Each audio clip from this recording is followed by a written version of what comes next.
Hello, everybody. Welcome back to SeeUs Speak podcast for our second episode ever.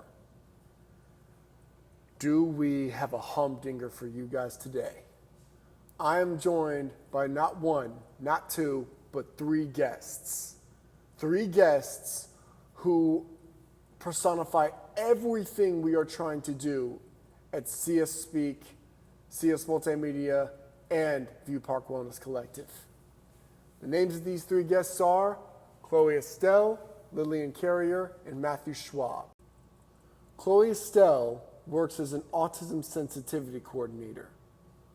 What this is that this is an individual who serves as a go-between between a performer of neurodiversity and a director, and they work out essentially what the performer needs to be able to do the job that they're instructed to do, as well as how best can we shift the story to give off the single best representation of neurodiversity that can be achieved. She also works as a mentor to individuals on the spectrum. In fact, she ran a company called Autism, which was a space that taught neurodiverse adults financial independence as well as a communal hub. Not that dissimilar from what we're doing at View Park Wellness Collective.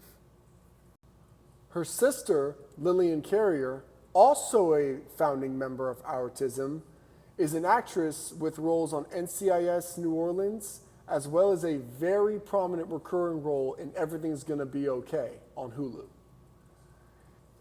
We are also joined by Matthew Schwab, a prominent figure in the Down syndrome community, a public speaker and actor. In fact, by the time this episode releases, they will have already premiered their brand new feature film, Horsegirls, in which Lillian plays a character who has autism and finds community through her new area of expertise, a hobby horse dance team. Matthew plays the role of Felix, her best friend from work who provides levity to the conflict of this film, and Chloe used her skills as an autism sensitivity coordinator to work closely with the filmmakers to be able to give the best representation of autism possible. Nothing happens for us without us. Now, I'm sure that you're going to get much better insight from them directly than just me talking to your face. So without further ado, just sit back, relax, and see us speak. So hi, guys. Hello. Thank you so much for having us, Dwayne. No, thank you guys for coming through. I'm really happy for you guys to be here. As you know, we this is not the first time we've met. I met you guys at the The movie special on Friday. screening. Yeah. Yeah. I mean, I love the film. I walked away from that. It was like, this is a film that needs a lot more attention given to it. So I absolutely loved it. And I'm really proud of you guys that you guys were able to get it out there. And we're going to delve completely into that. But I do always like to start whenever I have someone with neurodiversity on the podcast. I always like to start with the question, what is your area of expertise? Like, I call area of expertise because it's like world calls it hyperfixation, but I decided to give it a different moniker. So what is your current area of expertise? I mean, right now I've been doing a lot of learning the skills of interviewing and figuring out promotion. I don't know if I'm an expert, but that's my hyperfixation, the thing I'm focusing on learning because we're promoting a movie and I've never done this before, and it's a lot of social skills and things that the autistic brain is just not naturally good at. Yeah, exactly. And I could kind of carry off what Lillian said because, like her, Horsegirls is my first ever movie, but the only difference is that this is my first time in the film industry as a whole, so everything is a unique journey for me.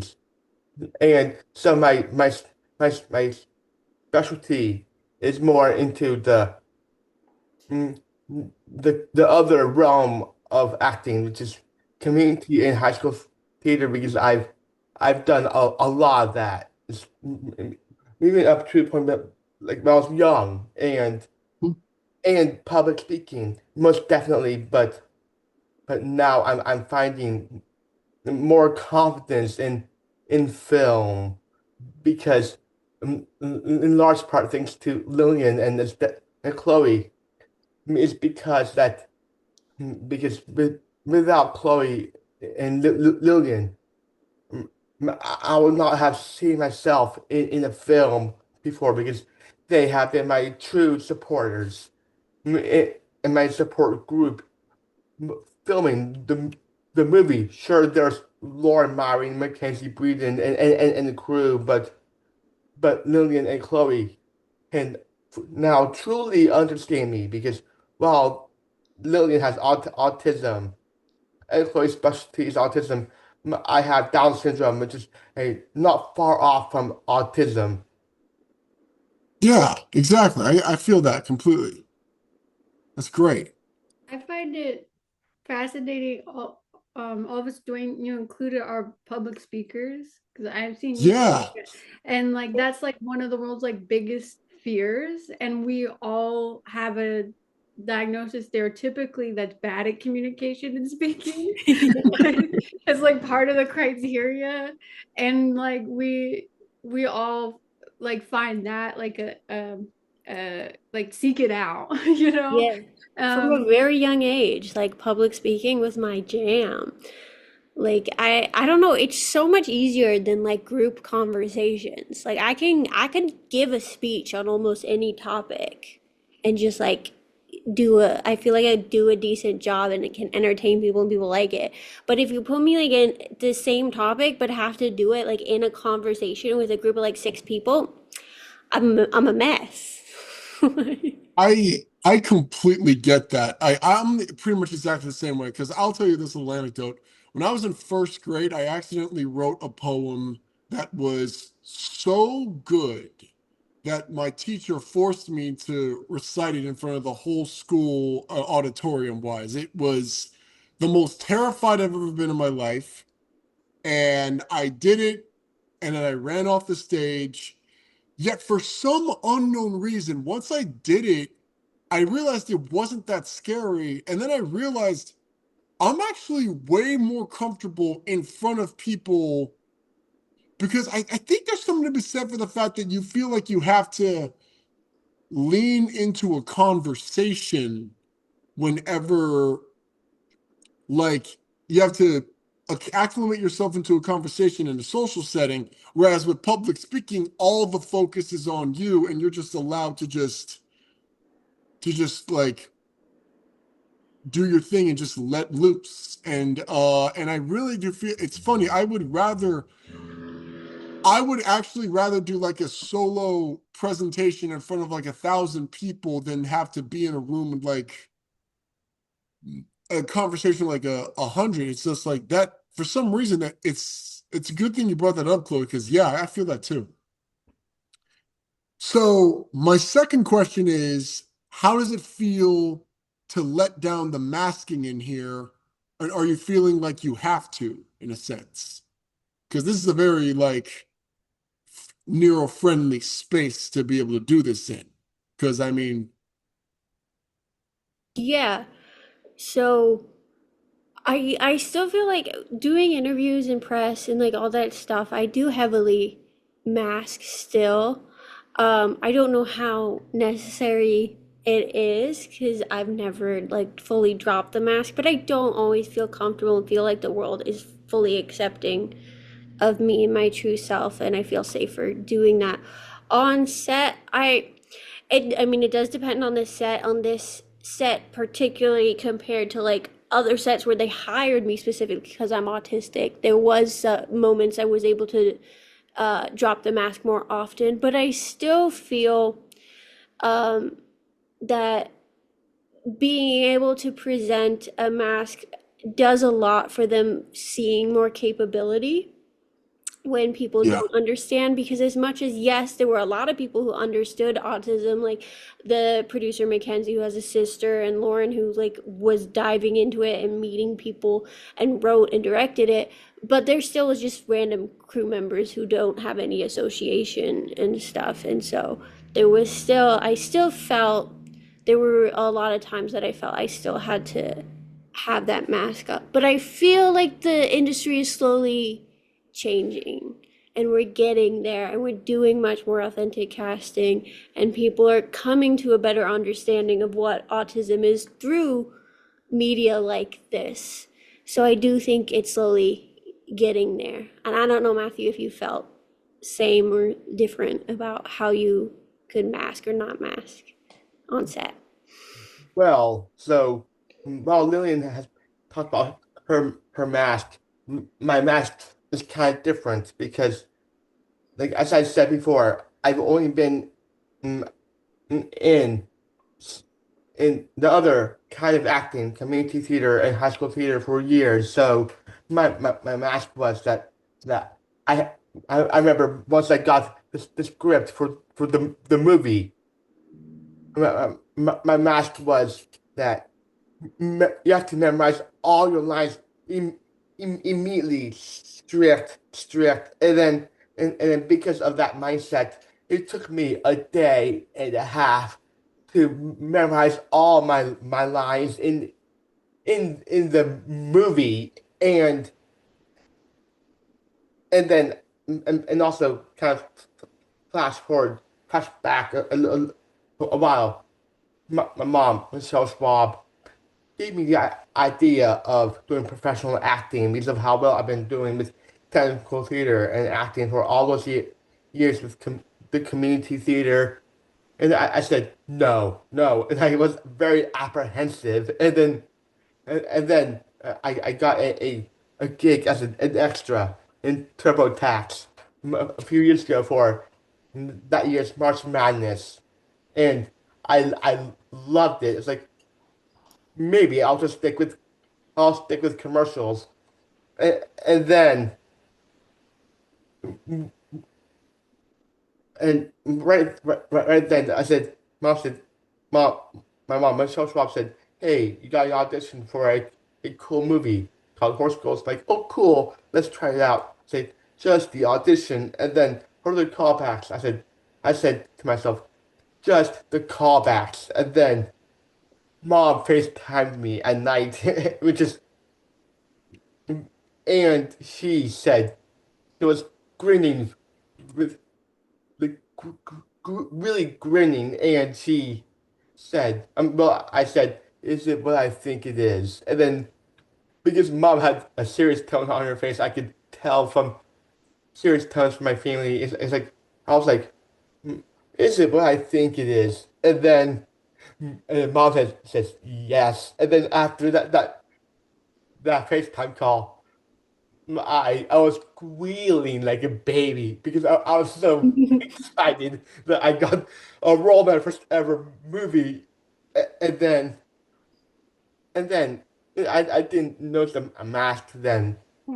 So the mask was gone. And then my first foot on set of the movie, it felt like heaven. It felt like Disney World. And and I was like, oh, this is what I was meant to do. And then I found this gorgeous young lady named Lillian Carrier, and very well articulate, and very friendly and supportive. I was like, oh yes, I can definitely do this.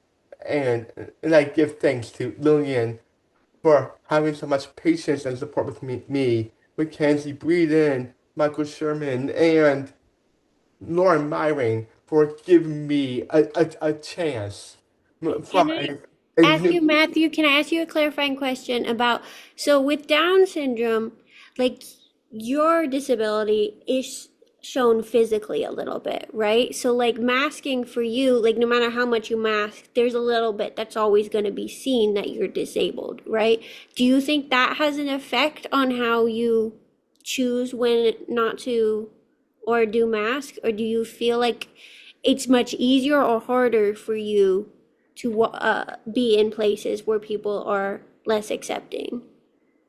M- m- So yes, in some ways, yes. What I was talking about was more the physical masking, Yeah, yeah. but the whole Down syndrome thing was more of a mental mask, which I accepted as my reality, and I love having Down syndrome, and I think that's partially why Chloe helped me, even though her specialty was autism. She could see some similarities with Down syndrome and autism. So, and I want to thank Chloe for seeing those similarities because, like autism, Down syndrome is a, a, a disability, a, a intellectual developmental disability, and yes, so, like, for example, for that people with Down syndrome, we have shorter height, which is called shorter statures, almond-shaped eyes, broad hands, and basically, like, some of us cannot reach high up. Like, imagine if you're like 6 foot tall or 7 foot tall, you can reach what you need off the top shelf. But even with my tiptoes, at best, I could barely touch it. But it's like, but still, aside from the physical part, mm, I I think Down syndrome has been an enhancer for my life, my family's life, for my community, and for Horsegirls. Yeah. Well, Some of them masking though that I noticed, and like because you were often in scenes with Iqbal as well, the Principal Higgins from Glee, like the three of them, and the way this film was shot with these long oneers, and they would have to do so much blocking and do really long scenes, so much dialogue, and like hit their marks, and like so much thought went into this, which is like especially adding disability on top of that, and like hitting these emotional beats and comedic beats were like they were asking the impossible of any actor, let alone, these extra challenges. And I saw these like happy accidents happen all the time, and they're masked to say it was on purpose. Yeah. And like which anyone should do as an artist, but there was more when you're disabled of like dropping things of like, and so like they would just make it part of a character moment, or like, tripping or saying the wrong line or forgetting to pick up a clipboard, and the way they would just like keep going and make it part of it. And I think disability added to making that seem normal for and not tripping them up.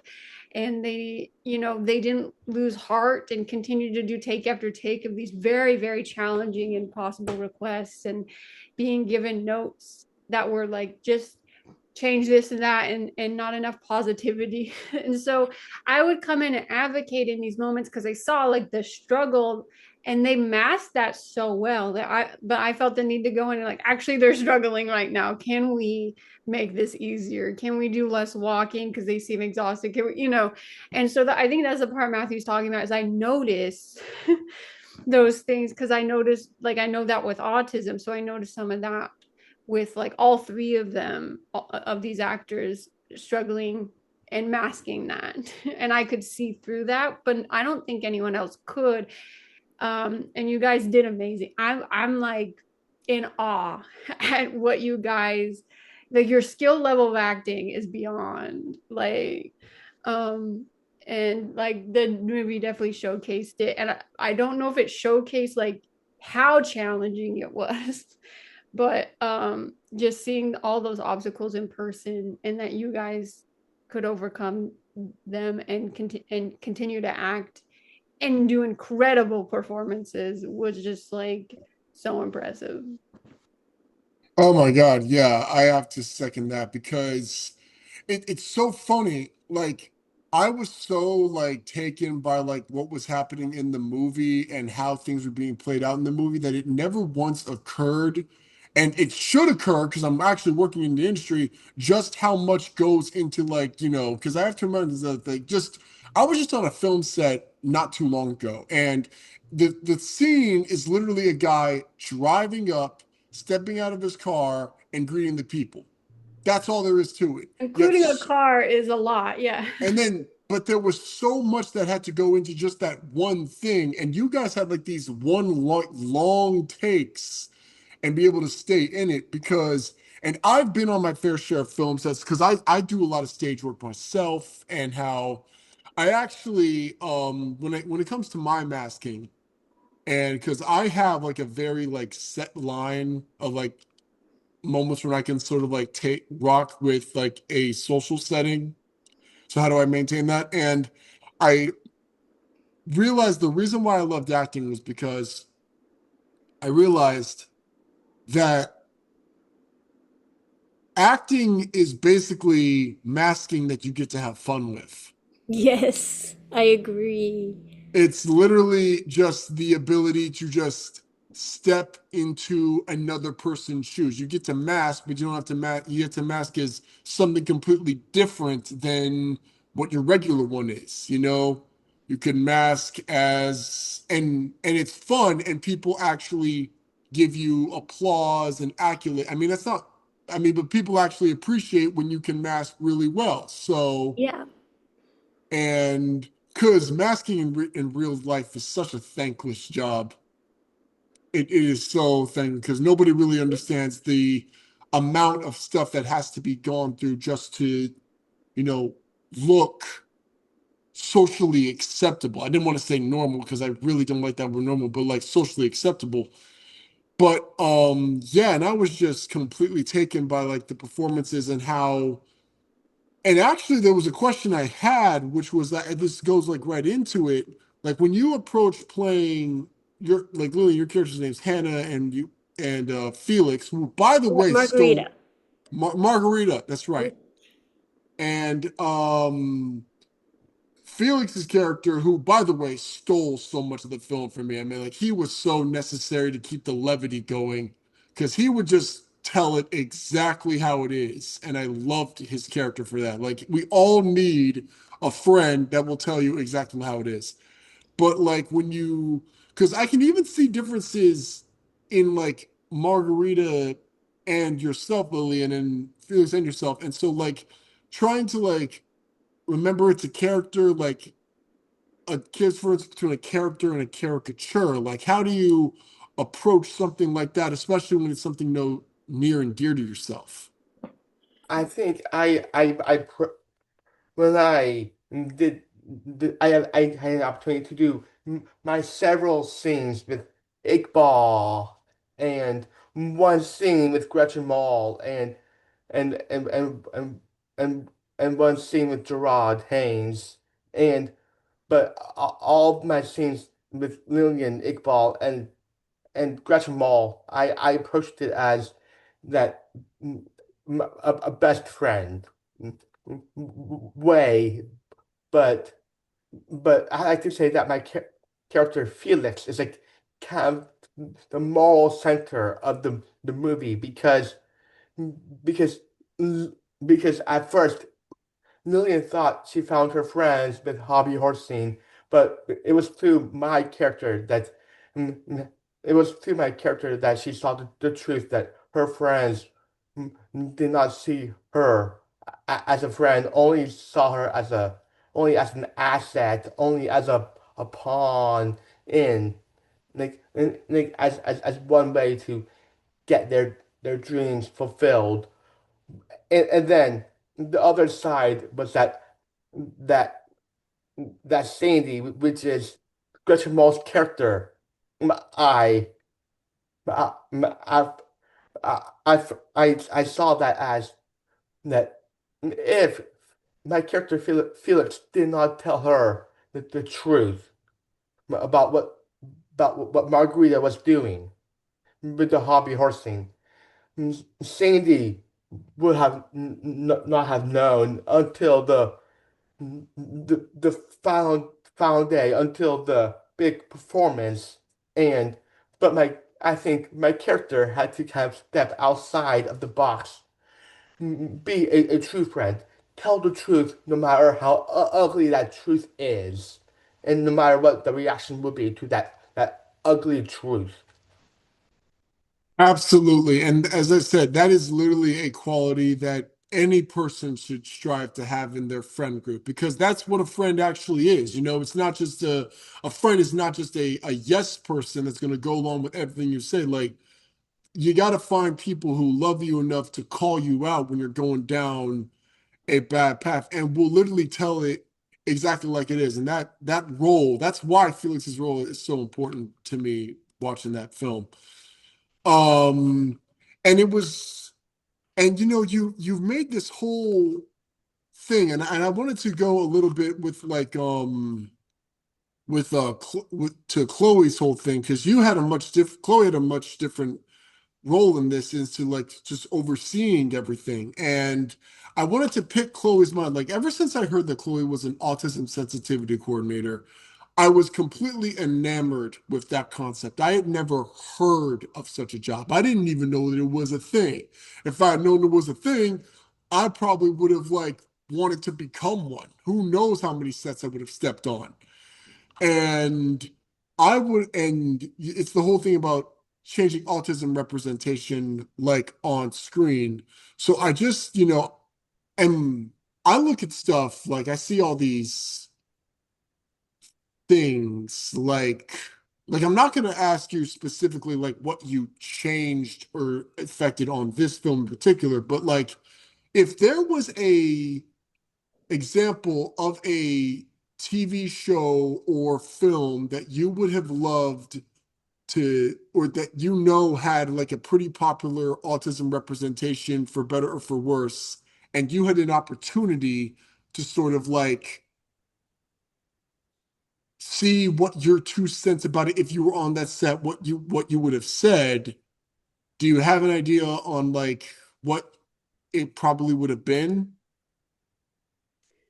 Um, oh my gosh. There's like I have like two feelings on that. Like one is I would love to just be on a project that didn't think about autism. Like I'd love to be like on like Game of Thrones and they just hire Lillian and her character is now autistic because she's autistic and they don't ever have to say it, you know?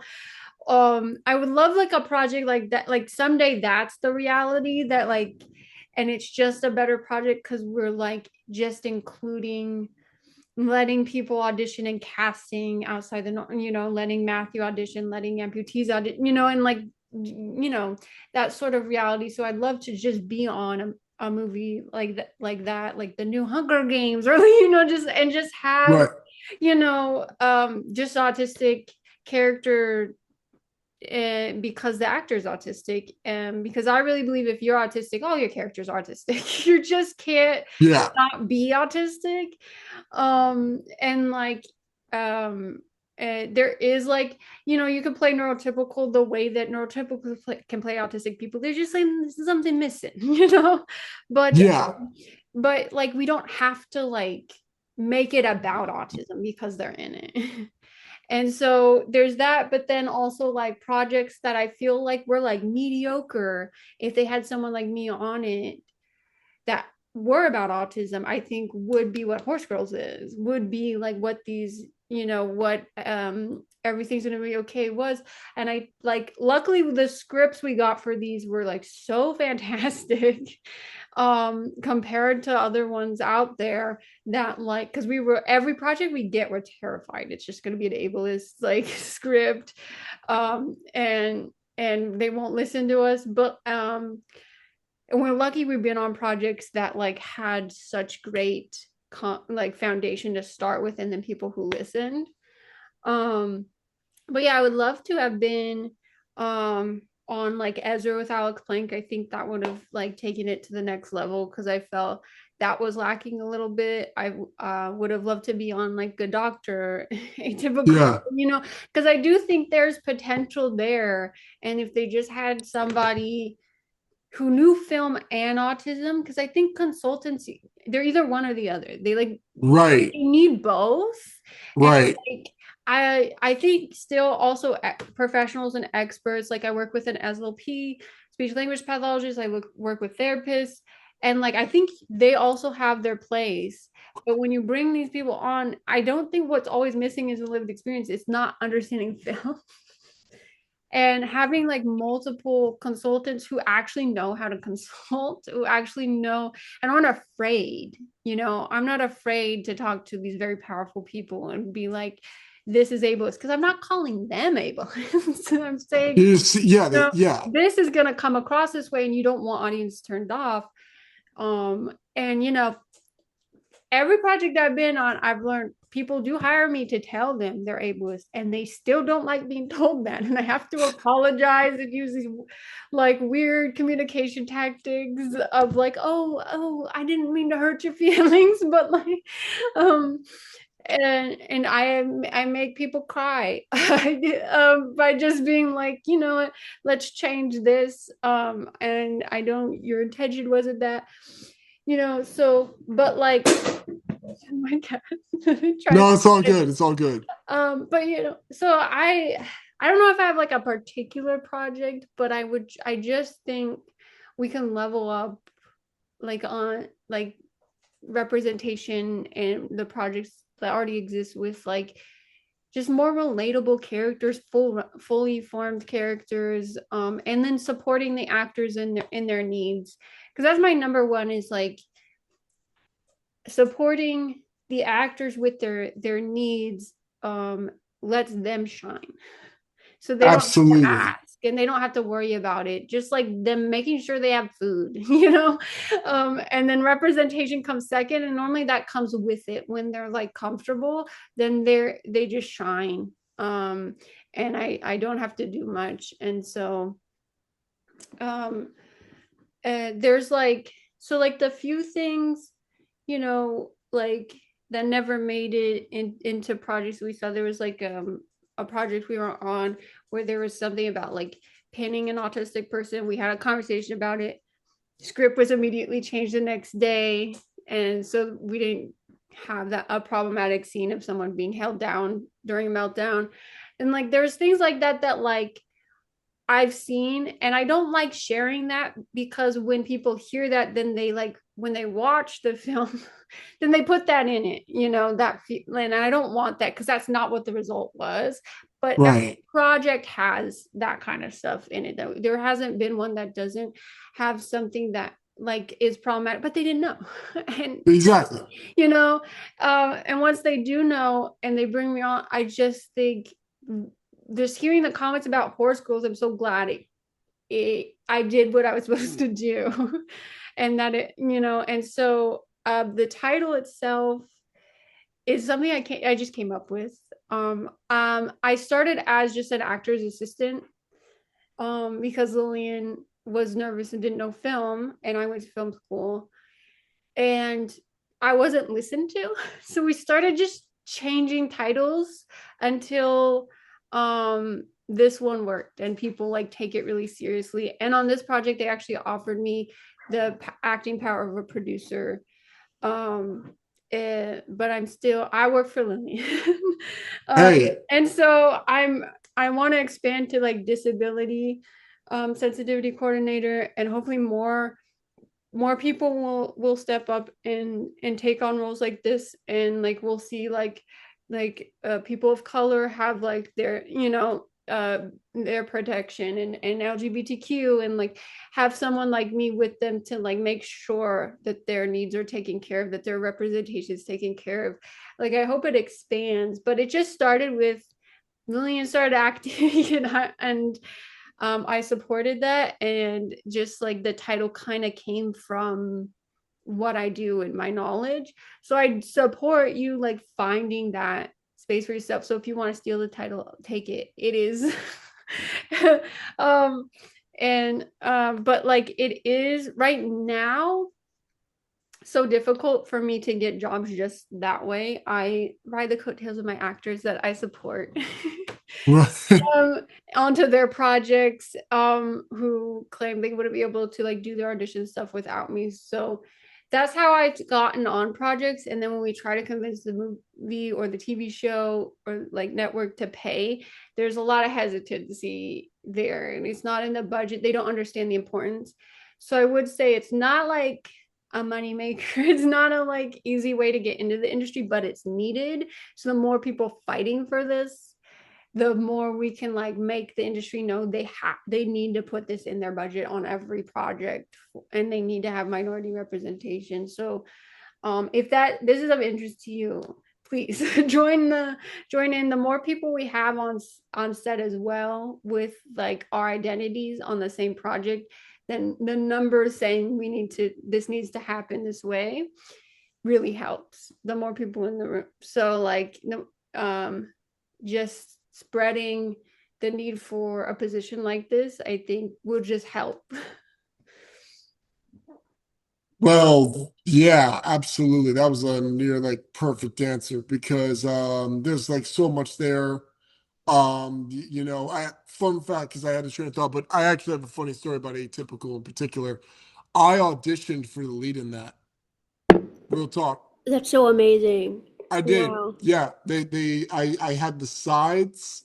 It was like the penguin monologue from like the pilot. I did a whole thing. I had like the white backdrop. I had like a suit because I figured, he like wears a suit. And I just delivered the whole thing. They didn't go for it. But like I just remember, and I remember watching a little bit of the show. I was like, oh, there's a specific type of neurodivergency they wanted this character to have. And it's like a not by the numbers, but something you'd sort of seen before. But you brought up something amazing, Chloe, which was like the idea of the fact that you want to be on a project where a character is neurodivergent and they just are, they don't even reference it that much. That's just a part of who they are, but that's not the whole thing about who they are. They don't make it like this big thing. It's just like, oh, he has autism. Okay. And then it just never goes back into the plot. Like that's the type of stuff I want to make when I'm doing CS multimedia stuff. I want to be able to actually create characters that are characters and actually have their own arcs, have their relatability. And when I watched Horsegirls, I realized that this was so much different from anything I'd ever seen before because this was a character that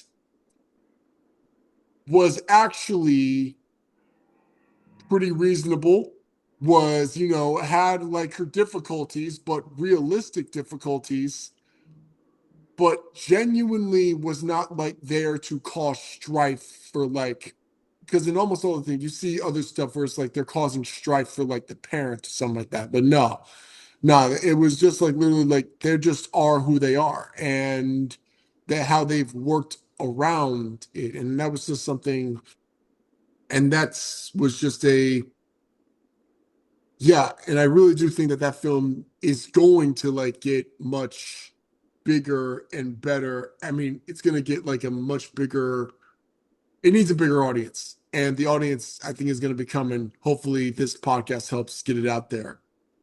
Um, I mean, Chloe covered a lot of my questions in that one answer, if I'm being honest, which is a great thing. We're just I'm used gliding to through. only getting like one question and trying to like pack it in. No, you literally got it. You got a lot of that.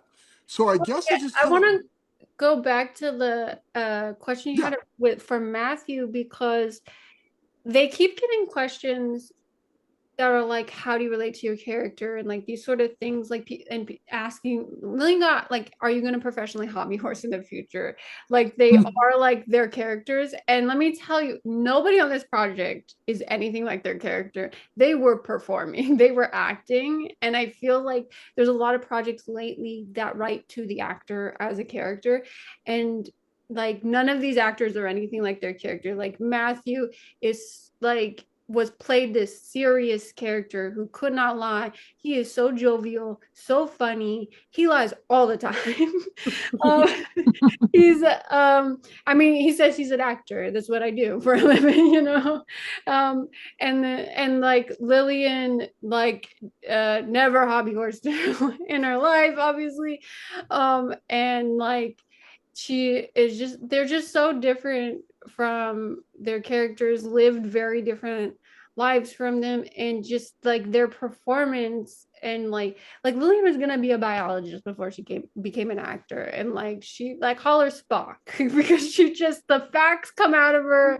um the like the way that she looks at the world is very like science based, very logical based. And then she was playing an artist, someone who was just like, I want a hobby horse because that's fun. That's not her. You know, like she's looking at numbers, she's looking at science. So like I would say also a big difference. I am a judgy person. I'm yeah. so judgy. Margarita doesn't judge anyone. She's so accepting of everyone. The hobby horse girls that are bullying her, and she's like, they're my friends. They're just, you know, they just don't get me yet, but they will. Like, it's like, that's not my life. I'm like, you're mean to me, and I'm like, no, piss off. What the, Yeah. we're gonna have words. Like, I'm so judgy of people. I'm so different. I'm much more confrontational. Like, I don't have those vibes. I see people and I'm like, why are you doing that? That's weird. Like, Yeah. like Marguerite is not that way. And we're very different. Yeah. Well, see, that's like the fun of it. Because if you're Yeah. playing a character too much like yourself, then are you really acting? That's why I'm on this one gig right now, this on and off gig where, and it's kind of a dream of mine where I get to play like this sort of like villainous sleazebag in a sense. Ooh. I'm playing like Ooh. I want to be able to play more villains. Like because I can actually do a pretty like angry face if I need to. Ooh. Like I can do like a straight up angry face if I need to. But also just to be able to just go into like the sliminess of somebody, like just be something other than like Yeah. what I am is like so exciting because I've met a lot of actors who have played like who make a habit or like make their careers playing villains. Kindest people you could ever meet in real life, Oh yeah. but Oh they're yeah. just so good at playing villains, and yet they're the kindest people of all. I feel like it's almost like you get to flush out all the bad juju whenever you're playing the villain, so that when you like see being people in real life, it's just like it's all just I happy. want Lillian to play like a monster in a horror film because she's so scary. We actually had to work on her not slipping into that like Kubrick stare by accident because it's like such a intense look, and she's been playing these like bubbly characters, and she like in auditions I'm like, lift your chin, Lillian. You're a different character. Like I would love to see like yeah, her break that type and get to do like yeah, something like some I've villainous. auditioned for a few and I got pretty far in, but like I haven't booked yet. But Oh, that is okay, so real talk. Did you hear? I heard one thing a while back. There was supposedly plans for a movie called Neurodivergent, which is apparently supposed to be like a slasher film. Said like it's a Friday the 13th slasher film, but like all the campers or whatnot are actually on the spectrum, and they're like their danger sense is actually keeping them from getting killed by this slasher. I think that was kind of the concept of it. I saw somebody who was actually on the spectrum was producing it, and I was really like, tell me where to sign up. I will literally play the slasher. I'll play anybody. I'll play the guy who dies in like the first 5 minutes. I don't care. We need a neurodivergent based horror film. I think it would just be absolutely incredible because we have like would have such a different perspective on like how to tell a horror story and make it like something yeah. different and also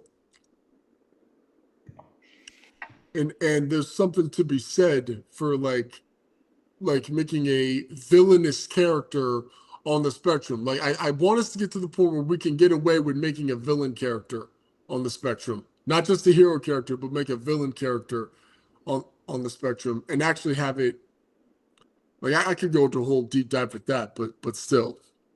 Have you seen her NCS New Orleans episode? Because that's kind of how it was written. I don't know if you want to talk about that. Believe it or not, I actually did watch it literally like just like on Monday or no Sunday. I watched it Sunday, like literally just to prep for this. I did, yeah, I Yeah, did it was watch the originally NCIS. supposed to be more horror vibes, and it sort of changed with like as the character evolved. But Lillian can tell you like how like that was Yeah, definitely. if you want to talk about it, I would love to hear a deep dive about that. Yeah.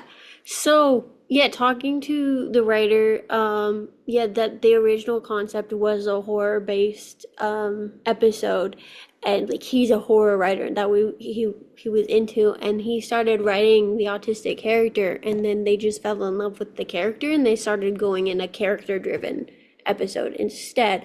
But all those elements are in there of like she survived that because of her autism and like had those instincts and like her anxiety was like the reason she was paying attention and alert. Her sensory stuff is right, and like the way that she was just like able to push herself through all that stuff is because she's had to her whole life. When she has like, it's not someone shooting you with a gun, but it feels like that when you hear loud booms and you get that sensory overload and you go into panic. And like when she was in that situation, was able to then do that episode, right? And she was able, like, she knew how to, like, when their arm came out of the socket, she was able to put it back into place, like it, because she had all these skills because she thought one day I might need them because she was a prepper. And I thought that was so interesting to turn the autism into like what it we always say superpower, and like it's very derogatory the way they're like autism is a superpower, but like in that sense, to turn it in a story that like there is strength that we have, and to have a whole episode dedicated to this person's strength because of autism was, it was a really cool episode. I love that episode, and I wish like it got more like than just like a random episode on NCIS. Like it would be a cool like full feature or full like thing. That that episode was cool, you know. No, I vehemently agree. And I loved how her character was actually like A has the insane computer setup, already knows what NCIS stands for, which most people didn't, and was able to pick up on like the, make setting the trap to make sure they could hear the bad guys were coming, resetting the arm, literally like her hyperfixation being travel research. Like, because I literally just took a trip to New York. There's so much that goes into, I took a solo trip. So much goes into it, what flight you're going on, where Yeah. your hotel's going to be, like all this stuff you have to plan. And then you plan to that point, and then literally she stumbles upon this whole conspiracy that's actually like some of this drama. And like and honestly, yes. And it's funny because I feel like if we were to relook at that episode strictly from her perspective, like I feel like the gunshot sounds would be like a potentially louder, she'd like, and she'd probably we'd have to get into like her mind as to how she's processing all of like these very high stress situations. And I actually really walked away from that episode thinking that was one of the better episodes with like an autism based character that I've seen, because I've seen like a bunch. I like make it a point to like watch whenever it's stated to be in something. I want to see how they do it, and that one in particular was like, huh, that was handled very well. I really appreciate it. Yeah, no, but I love that episode. Yeah, And I love talking about that like that project, which I actually didn't get to be as much a part of as her other projects, because like they were just so accepting right away. And like, and we've Lily found out that there's a crew member that was autistic and out about it. And Desmond Mitchell. yeah, Desmond. And so they were already like on board with like she can do all this, like, and how to like handle everything. They were just so accommodating without like asking, and just like I didn't expect that. I don't know why, from a show like that, to just like be so inclusive. Like, but they did have an actor in a wheelchair, they did have like all these, like, that show was very inclusive, and I didn't think about it till she was on it, how like much they included representation and took care of that, because there's so many projects that like take on Lillian and then are shocked she has needs that are different. Yeah, It was just they were expecting it, and were like offered and asked, her in the right way. And so, yeah, that project, it was just like what we hope all projects learn to do one day. absolutely. And it goes back to the point, because they had like an crew member that was already on the spectrum, they already knew what it took and, like what goes into that. Like they already kind of had the steps to make sure, like, this person, yes, she's on the spectrum. She's also a professional working actor that booked this role, has the skills to pull off what she needs to pull off, and we should treat her as like an actual crew member of the set. She's wired a bit differently, but that's why we have her here. And and that's why that voice is so important to have. And also, I just want to say, in terms of other projects, Matthew, I did happen to watch your TED Talk, and I loved it. The points you made were brilliant. I'm probably going to end up I'm going to see if I can find it and put the description of it like in like the YouTube once I like post this. But yeah, I honestly think it's something that everybody in terms of advocacy could see. And it's crazy. Like, I want to reiterate that point you brought earlier, that we're all literally public speakers in a field that, for all intents and purposes, tells people that we're not able to do this stuff. I gotta bring this up because a long time ago, like, I maybe not one that long ago, but there they had made that, like, I think it was RFK Jr. that made like that speech about like what people on the spectrum like are not gonna ever be able to do. And I found that on TikTok. And so what I did was I reposted it on my TikTok, but what I did was I put clips of actual things I did. So when he said never pay taxes, I showed him the top half of my tax bracket. Never hold a job, I showed him like accolades that I got. Never played baseball, I showed him my little league. You know, I basically like did a little joke post of like proving every single thing I did actually negated his whole argument. And it was just, and so that's something I feel like is just so important to do, because that's why we do this. We want to prove our state. And I'm looking into this whole thing, and I guess I just wanted to ask, because this has been the most amazing conversation ever. I know that people are going to really appreciate this. Is there any last thing you wanted to basically say, or like a final takeaway, or like a note to sort of end on before I let you go off and do your own thing? I think just to say that our stories are worth telling, but I think it's so incredible that we've reached a point to have a lead character like Margarita played by an autistic person. And it's a story that, yes, autism is woven in, but it could be removed and it's still a story worth telling. But I think we should be included way more. We are, I mean, not just autism, but 1 in 4 people identify as being disabled. That's 25% of the population. That's insane of how little we actually see our stories and hear about them. we should be in way more stuff, in books and TV shows and movies and podcasts and whatnot. Like, I think so. We're all trying our best to get our stories out there, but I think like it's groundbreaking, incredible, and I want so many more. And I hope the creation of something like this shows that like our stories are worth telling, and we get to see ourselves more often. I agree with Lillian. I aspire to do more in this industry, in the acting industry.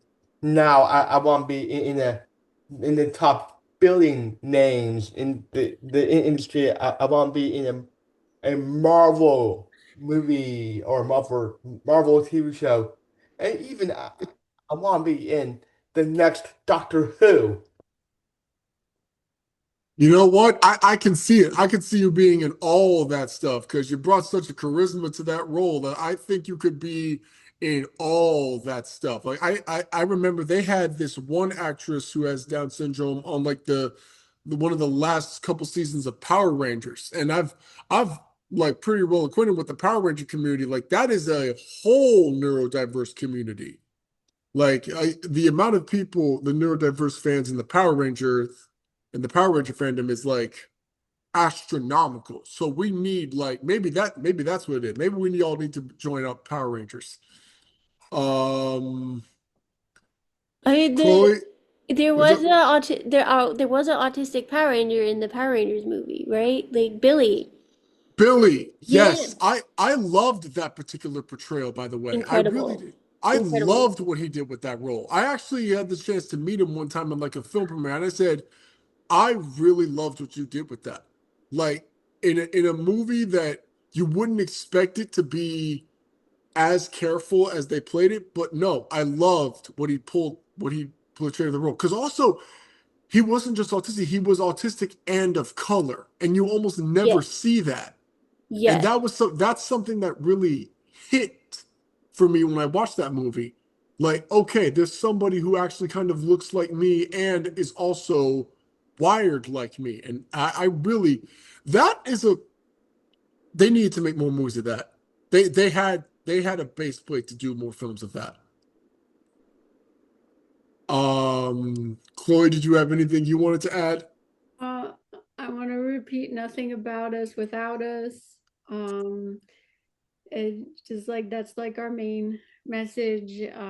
Also we all want jobs, you know, and we want to do our Yes. stuff.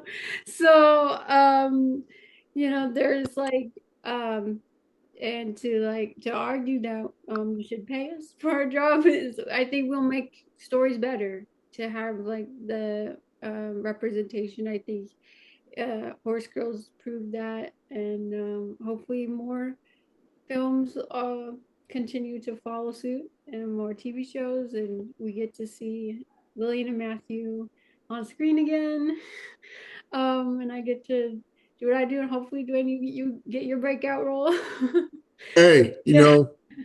maybe, God willing, we're all in the same project together. I would love for that to happen. incredible. Yes, Yeah, we put it all need out to be on the there. same Someone project. do it. Yes. Someone We're all hire gonna, all of us. Put yes, us all together. We would I mean, yes. be a I dream just team. read Fourth Wing. I heard they're casting. We got a disabled lead in that book. Hopefully, they keep that. And we get to see Fourth Wing as a TV show or movie. Put Matthew on the parapet. Yeah. Well, hold up. Violet's Violet's Violet, disabled? yeah, Mhm. she's got it's described as weak muscles, and so people think it's like dyspraxia or arthritis, or so. Hopefully, they keep that, and we get to another disabled. I really Yeah, hope they do. Like, because yeah, people, Fourth Wing, you have a very unique opportunity here. Do not stinge yeah. it. And you got a I whole mean, cast right here, ready to go. yeah, seriously. I will. It's about dragons, right?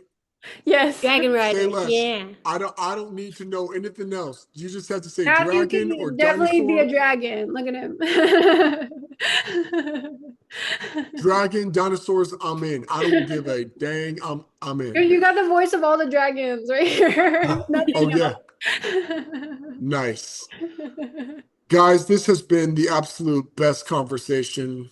I love that you guys were able to do this and take some time out of your very busy schedule promoting Horse Girls. I really appreciate doing this. This is going to be one for the books. I think that people are going to walk away completely changed by this.